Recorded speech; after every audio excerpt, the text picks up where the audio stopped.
Well, howdy there, Internet people. It's Bo again. So, today we are going to talk about some laws that are in the works in different places around the country at the state level.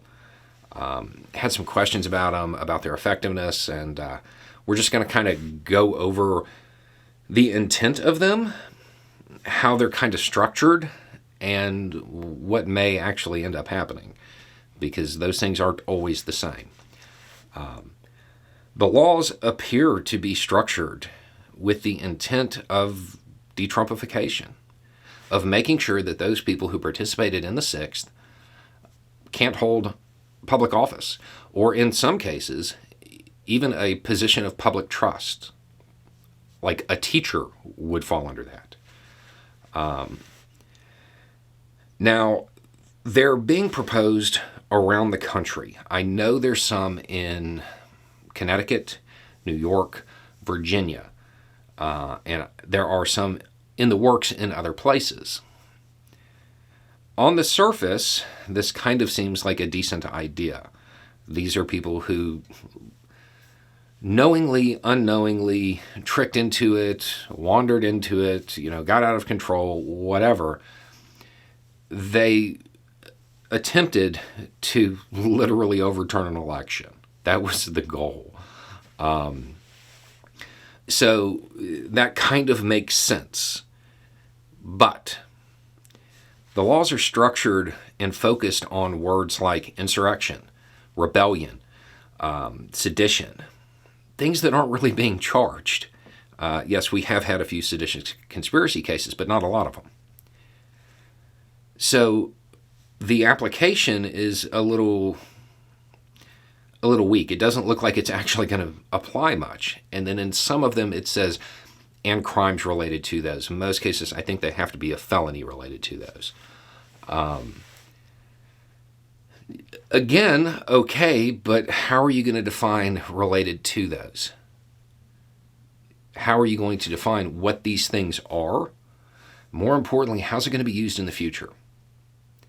If you end up with an authoritarian governor somewhere who declares, a teacher's strike as rebellion, what are the charges and how does that impact them?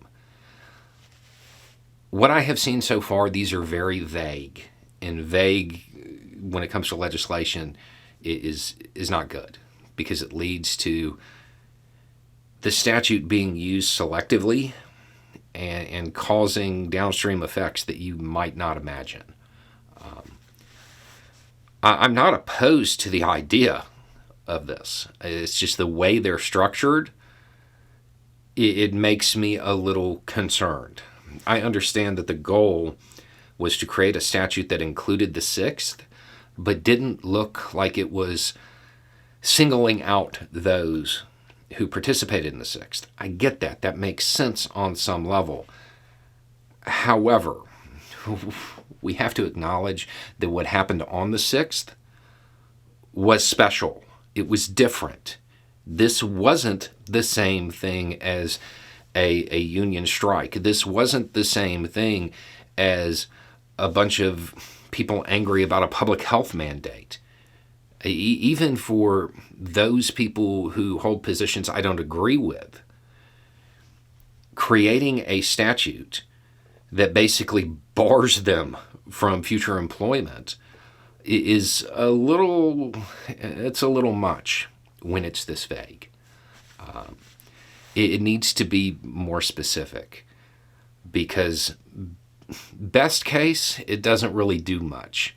Worst case, it gets used in the future, 10, 15, 20 years from now, in a very unjust way. So, while I like the idea in theory, the application seems like it needs a little work to me. Anyway, it's just a thought. Y'all have a good day.